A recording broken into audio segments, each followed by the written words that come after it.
We are continuing our reading of Walter Wangerin's novel Paul, which is how he manages to comment on the setting, or describe the setting, or imagine sometimes the setting of various of the letters that Paul wrote that became part of the New Testament. Today we hear one of his co-workers, Prisca, continue to speak. Never again, after the sweet green days of Corinth, did Paul ask me to lay hands on his back.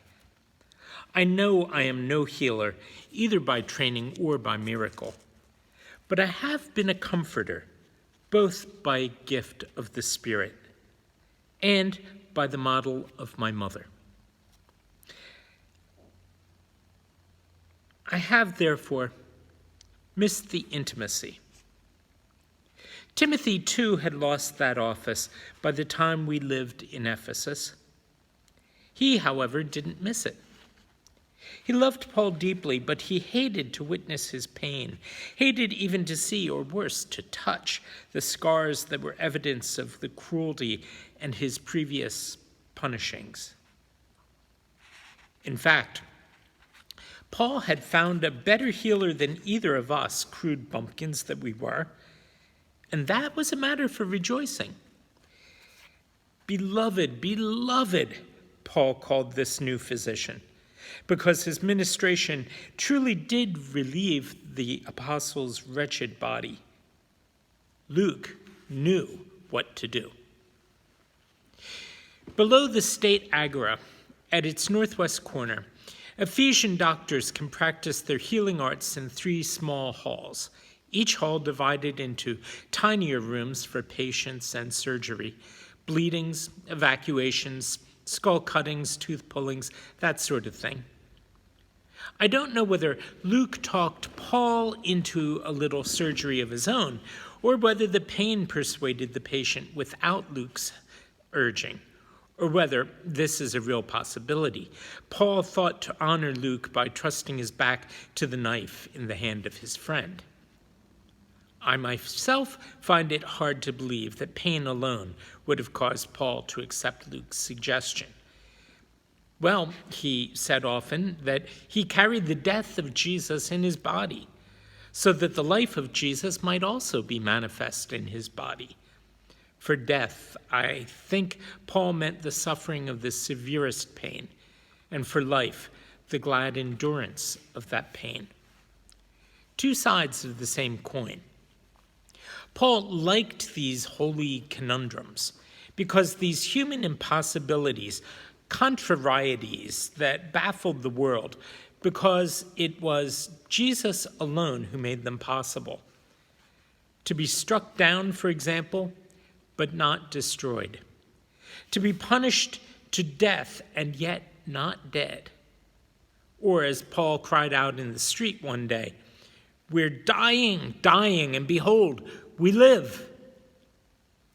If a cripple can act like an athlete, no one can doubt that the transcendent power belongs to God and not to that particular man.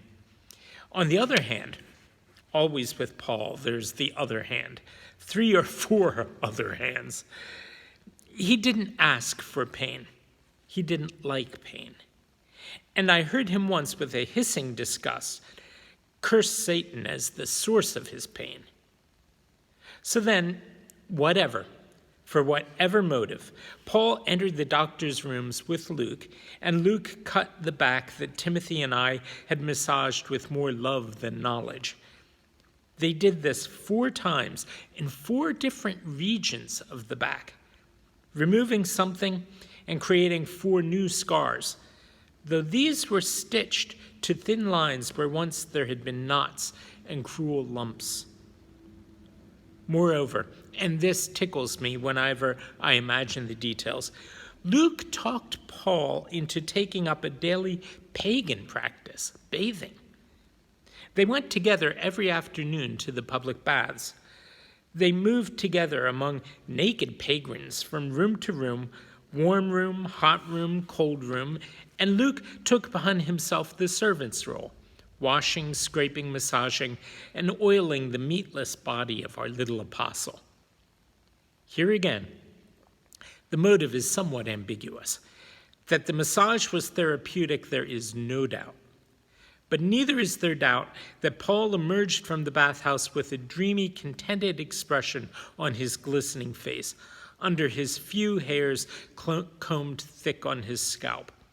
One might almost, with sober proofs and private assurances, record in some future history of the apostle that he liked it. He liked to be primped. On one such occasion, I heard Luke say, "Wait till we get to Thermopylae and experience the sulfur springs in that place. You'll bend like wheat fields in the wind." Paul said, I'm thinking of a journey to Corinth again. I want to direct that collection for Jerusalem. Maybe we'll take the long way around. Timothy had taken the long way around during our second year in Ephesus together. He had left at a lazy pace early in the spring, but at midsummer, even on the day Paul mentioned his own trip, Timothy was sailing back to Ephesus by the fastest route possible. Still, while the ship was docking, Timothy leaped ashore and raced the harbor road straight to our house, Aquila's and mine. And when Paul too had arrived, Timothy faced him with visible anguish and said, "The trouble in Corinth is worse than we knew, worse even than Stephanas said." "Oh, Paul, corruption has entered the place. Men who call themselves apostles are charming the hearts of the churches. And you, Paul," Timothy swallowed and ran his hands through his hair, "you are held in the highest contempt."